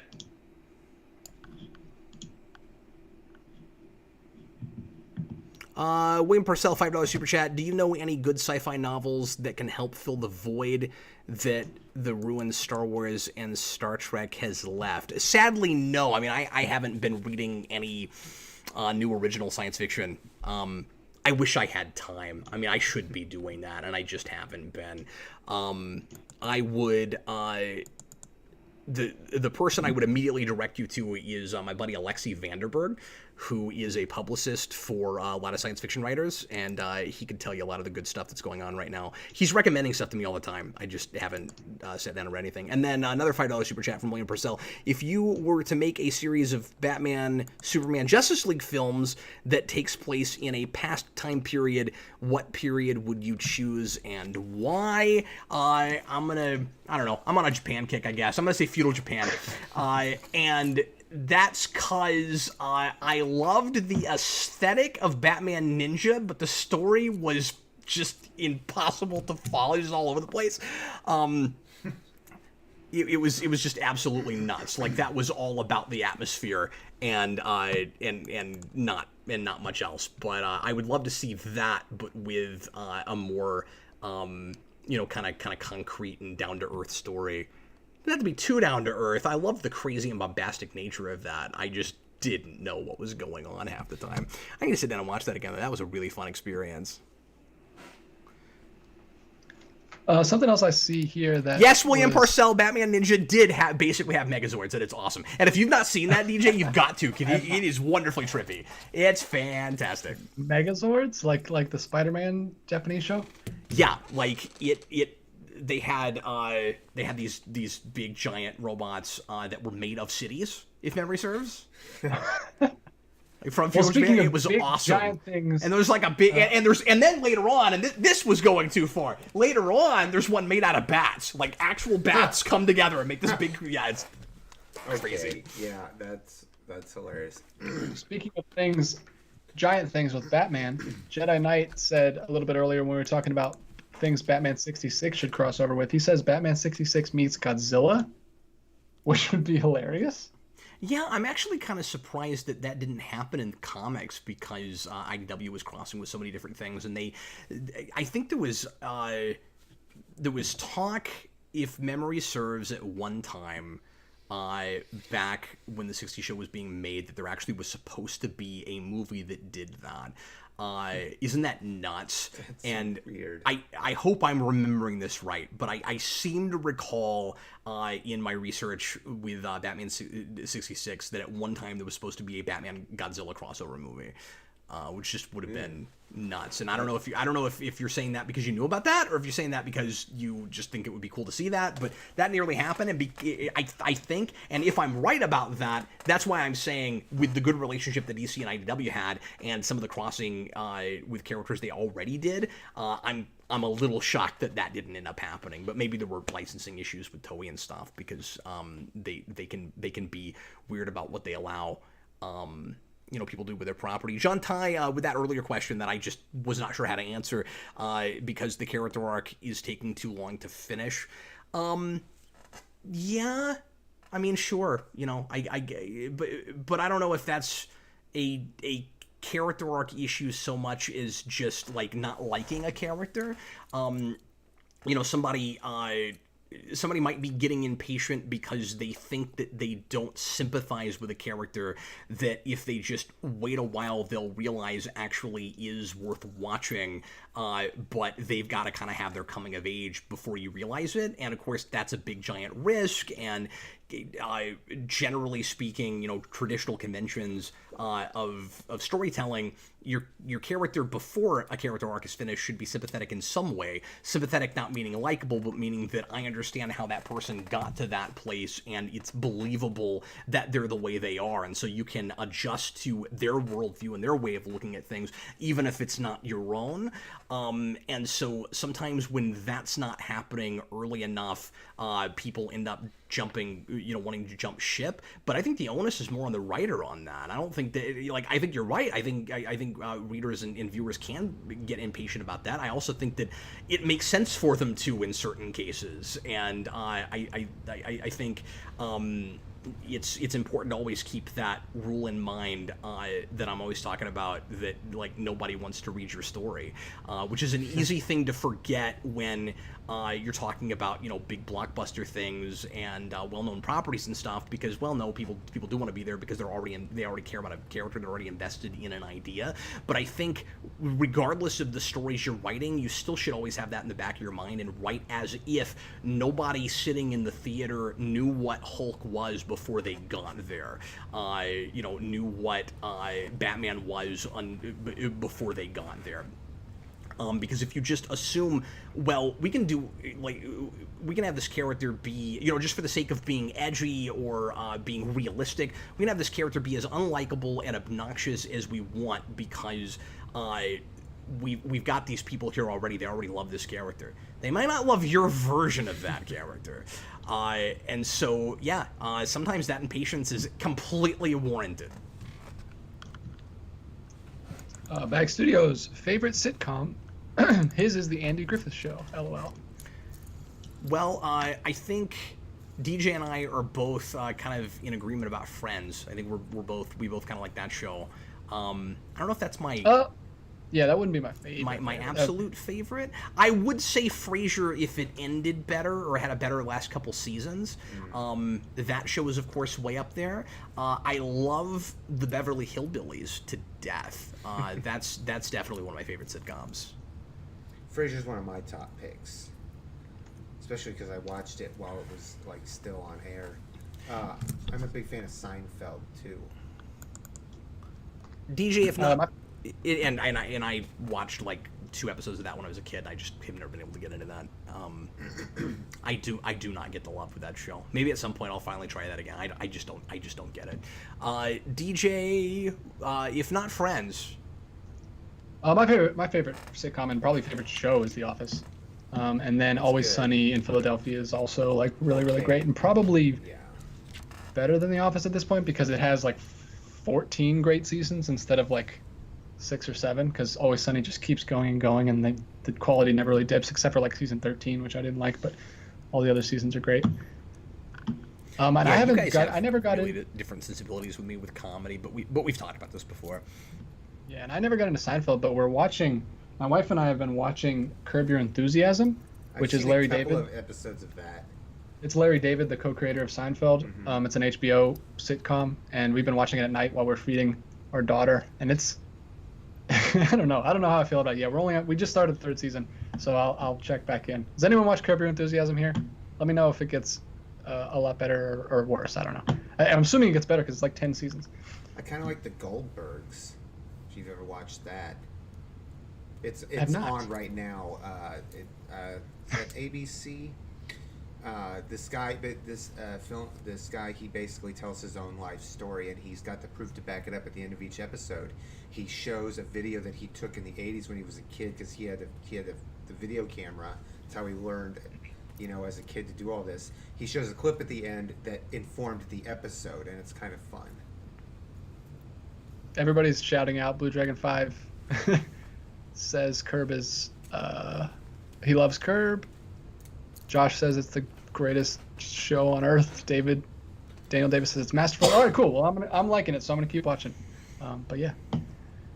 Last one is 5590 ERS. Are you a fan of the Tron movies? I think the original Tron is fascinating. I think it's a really cool experiment. I think it's boring as bricks in places, although it's been a while since I've gone back to it, but the last time I watched it, probably, 8 or 9 years ago, I remember finding it more evenly paced and easier to sit through than I did when I was a kid, and that was just a really innovative, revolutionary thing on a technical side, and it had a really cool, unique, original look to it. Mm-hmm. I did not like Tron Legacy. I liked things about it. I've only seen that movie one time, and I can't really speak a lot to it. But I've said this a lot, but I had a hard time taking it seriously because I couldn't get past the Uncanny Valley thing with Jeff Bridges being in real life. If that movie is not about a computer world and we feel the need to do that in order to have the same actor play that, I can maybe suspend my disbelief to some degree. I still don't love that. That's just a personal thing. I wish we weren't doing that. But on the other, sometimes when it looks really good, I'm obviously totally cool with it, and I guess everybody has their own opinions as to when that looks really good and when it doesn't. This was a case where he looked like a computer-generated character in a movie about that, but he's in the real world, and I could not get my brain around that. I kept thinking, it'd be really cool if he looked like this inside the computer. You know, but the fact that they're not in there yet and he looks like that, I can't deal with that. I can't even begin. It just broke my brain. And I couldn't. You might think that an element like that shouldn't destroy an entire movie for a person, but I just couldn't get into it after that. There were things about that movie that I liked. Seemed like such a mistake. Overall, I liked the first one a lot better, just because it was new and it did what it did in the graphics department really well. And I agree with you, Cap. There are parts that are boring. It's a slow movie, like especially when you're talking to Master Control. Like it's drawn out. The thing takes forever to talk, and you're right along for the ride. You're like real time, you know. But I didn't. Brandon thinks it could have been called Drawn. But for Tron 2, I felt there was a major plot hole when he brings the woman out, the cure-all, out of the computer. There was nothing in the real world for her to have come back to. When Jeff Bridges goes into the computer, his whole being goes there, and then he brings himself back out, right? Yeah. But not with her. I can't think of what she's called. I want to say trilobite, but that is incorrect. But I want to say trilobite. But I think it starts with a C. Anyway, there's nothing for her to be in the real world. It didn't make any sense. And why couldn't he have written the program to get him out of the computer from inside when he wrote all those other programs from the inside? Oh no, we've got Brandon off on something he's really passionate about. That's it. That's all I have to say about that. Yeah. I also really didn't like Legacy. I thought it was super boring. But Rinsler, the guy who plays Rinsler, is named Anis Cherfa. He's my favorite tricker. Or one of my maybe top 3 favorite trickers, and he's awesome in that movie. He's really cool. But anecdote about that movie: I was in a visual effects class in college when that movie came out, and we were supposed to go see it, but we got like, for some reason our trip to the theater got like postponed a couple weeks, and by the time we were able to go, Tron was no longer in theaters, so we had to see the next best thing, which had visual effects in it, which was Sanctum 3D with Ian Graffatt. It's the worst movie ever. It's like they just go cave diving and they get stuck down there. It's like a horror movie. It's like it's a non-existent horror movie. Like there's no horror. They're just stuck in a cave for 2 hours. That is terrifying.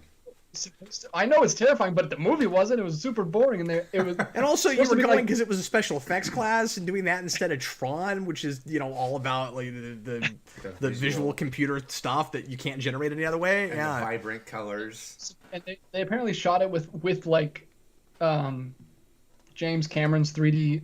It was right after his technology, his Avatar technology. And it was terrible.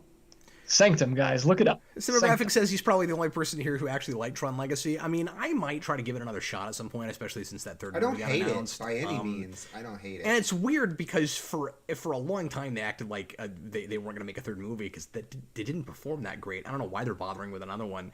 But do you agree with this, Brandon? And they won't do this, but it would be really nice to see one that was paced somewhere in the middle between that first film and Legacy, because they just ended up making a real standard paced action movie out of Tron, and pick it up a little, absolutely. But one of the really unique things about that movie was also was that pacing, and I'm not saying it should be that slow. I'm just saying that it shouldn't be a traditional 3-act action movie that you easily can fit into a formula. Right. It really shouldn't be that. Any more than Star Trek should. I think it's much more in the traditional science fiction department. Something else about the second movie, Tron Legacy. They turned Jeff Bridges' character into something he was not in the first. Real quick, Blue Dragon 5 says, "How do you beat David Warner?" I mean, probably like anybody, like with a baseball bat or something. But no, you can't. You can't beat David Warner. He's the best. Anyway, sorry.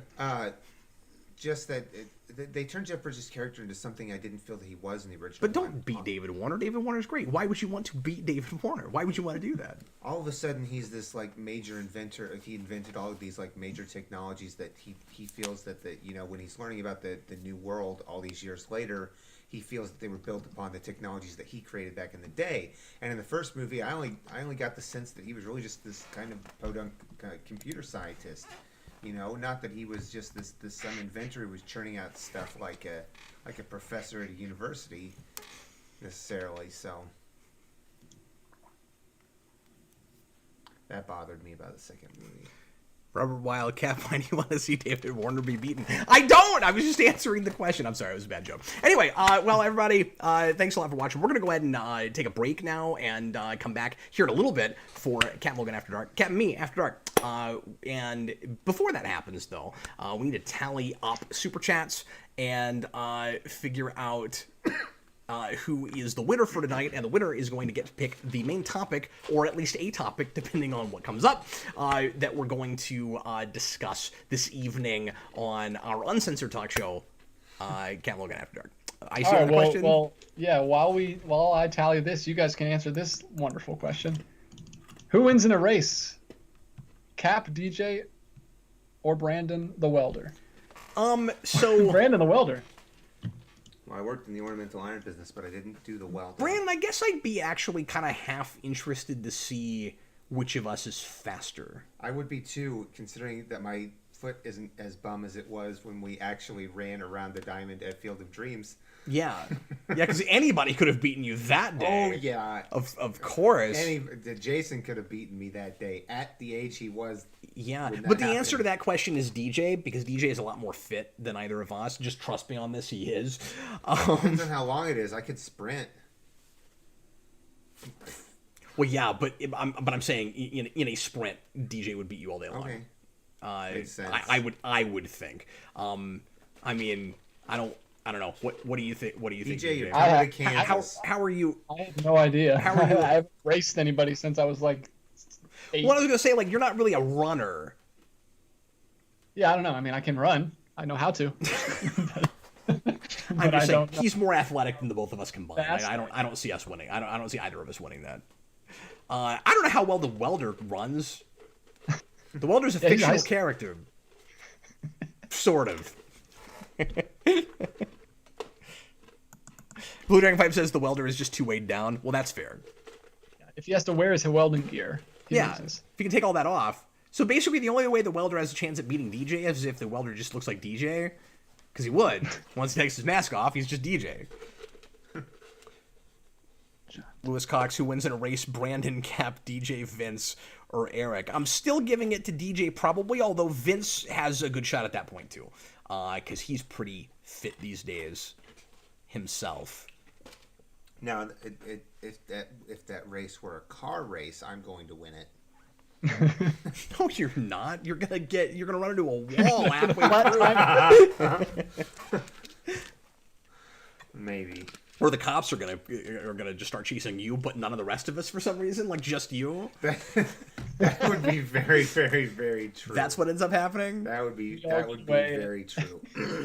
So yeah, as soon as DJ has these numbers tallied up, we'll go ahead and let you guys know the winner, and then we'll ask that person to give us a topic. And if you don't have one right away, you can send me one privately, and we'll tackle that here in a few minutes on After Dark. All right. And now, the beautiful sound of Brandon chewing ice. I'm sorry, what? Sorry, no.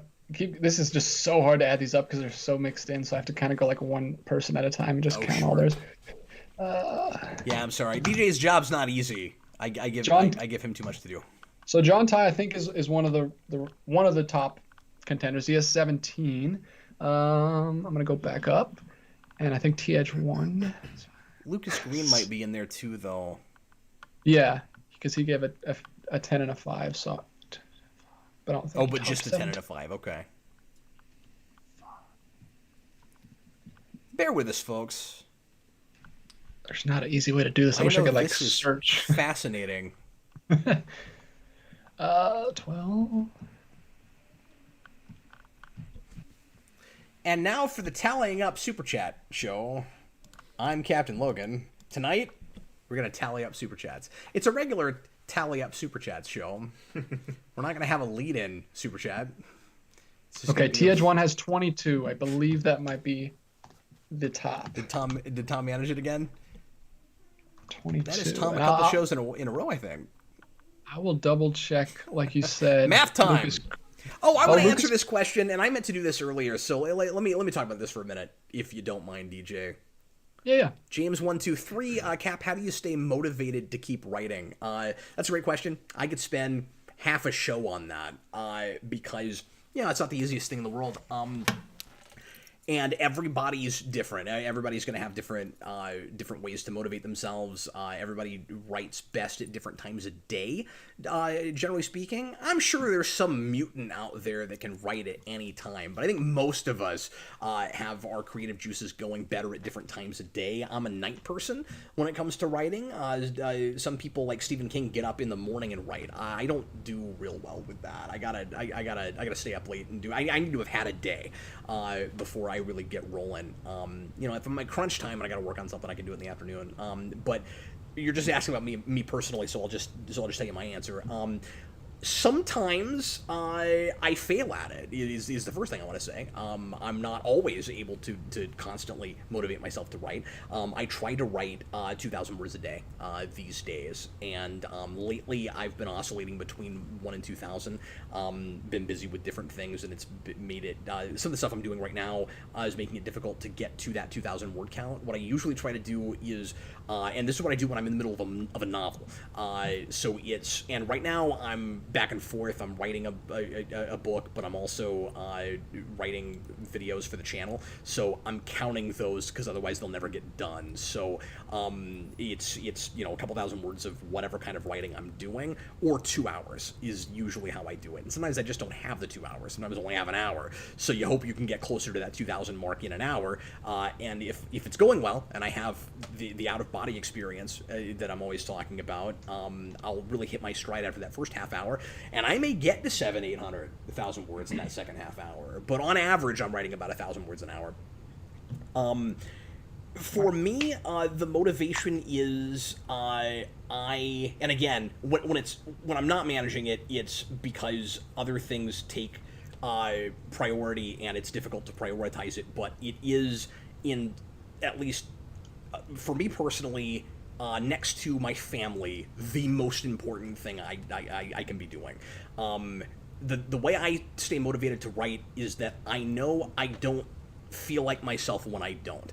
I'm so compelled to write, or compelled to be a writer, I should say, because there's days you don't feel like doing it, right? It's not always like sitting down playing video games, reading comics. Like, you just can't wait. You just chomp at the bit. You can't wait to sit down and write. There are days where I don't feel like doing it, but I don't like how I feel when I have not been writing for more than a day or two. It's just in my blood. It's my chemical makeup. Like, I have to be doing it. I'm sharper when I've been writing. I'm better at this. His blood is ink and his skin is parchment. I'm better at this when I've been writing. I'm better off the cuff. I'm better at speaking publicly. My vocabulary is always richer when I've been putting pen to paper or fingers to keyboard. Reading helps a lot as well. But yeah, it's sort of like eating well and exercising for me. I don't feel great when I don't do it, and sometimes I let myself go. Just like with eating, just like with exercise. Sometimes I feel like doing other things, and then just like with eating well and exercise, it gets very difficult to sit down and do the work again when it's been a while. And then once I force myself to do it, that initial first day or two, sort of like an eating purge, right? Sort of like going on a diet, is really, really hard. But the light at the end of the tunnel is, I know I will feel more like myself, and I will be more confident, and I will be better at life after I have been doing this for a few days. And that's what motivates me. It's not even always necessarily what I'm writing. It's just the act of doing it. It's just getting the words out. But that's the stage I am in my career, in my life as a writer. Obviously, I'm more motivated when I've got a project and when I'm excited about something, or be it a novel or particular videos. Sometimes I'm not motivated to write certain rewinds because I don't, feel like having to write about certain movies. It's like you don't always feel as motivated. This thing I'm doing right now, that I haven't been talking about publicly yet. I don't think I've mentioned this yet. I don't want to be inconsistent. I've told Patreon about it, but I don't think I've come right out and said yet what I'm doing on the channel. I'll do that soon. But that thing I'm stoked about. I'm having so much fun with it. I think I'm about halfway through, and for us, and we'll see it. Don't feel the need to put in another super chat because we'll see that. We're looking for it. So yeah, we'll wait for Tom just a minute or two, and then if he hasn't, just let me know, Tom. If you don't have anything yet, if you need some time to think about it, let me know, and then you can just give it to us during After Dark if you stick around for that, or you can send it to me privately right before that. Thomas Low 86, is that a Captain Logan T-shirt, Brandon? No, that's not me. No, that's Heisenberg. Yes, Heisenberg. Yeah, I love that shirt, by the way. Yeah, I absolutely love it too. I was glad you pointed it out to me at City Thrift that day. It was also the day that I found all those Star Trek shirts. Yeah. Robert Wildcat, do you like Star Trek more than Brandon? I don't know if I don't think so. I don't think I like Star Trek more than you. I know more about it than you do. That's a truth. We probably like Star Trek about the same, honestly. Yeah. I don't think you should measure a person's love of a thing by like how much they collected. No, of course right? not. Like, of course not. Because I think a lot of people would probably look at my collection and be like, well, obviously Cap cares more about this or likes this more than Brandon does. I don't think that's fair. You know, I don't think that's how you measure like the liking of something. Because certainly I have Star Trek stuff too, but I have different Star Trek stuff. Like I got the Star Trek Micro Machines. You know, I've got just different. Right, but what I'm saying is, you could have nothing at all, certainly, and still love it, and still like it as much as I do, or more. I guess what I'm trying to say is being as into something is not necessarily the same thing as how much you like a thing. You know what I mean? Because different people express that and different people live that in different ways. You know what I mean? So like the fact that I've done more reading about the production of those shows and those movies and stuff than you have doesn't mean I necessarily like it more, because like you get interested in different sides of things. Exactly. And like I don't know. I don't even think like the amount of time you spend on a thing necessarily, because like is an emotion, not a habit, yes. not an action. As Star Trek on the whole, I think just in general on the whole, we're both about this like. We both really like Star Trek. Have we heard from Tom yet? Tom. I don't know if he says, while I like my question in the SSSS, I really want to hear your response to Carl Maxey's question in the SSS. Sorry, my stream buffered. So yeah, so when we get to no problem, man. And again, thanks a bunch for the super chats. What are you saying? So yeah, he really wants us to focus on Carl Maxey's question when we get to the Secret Society questions.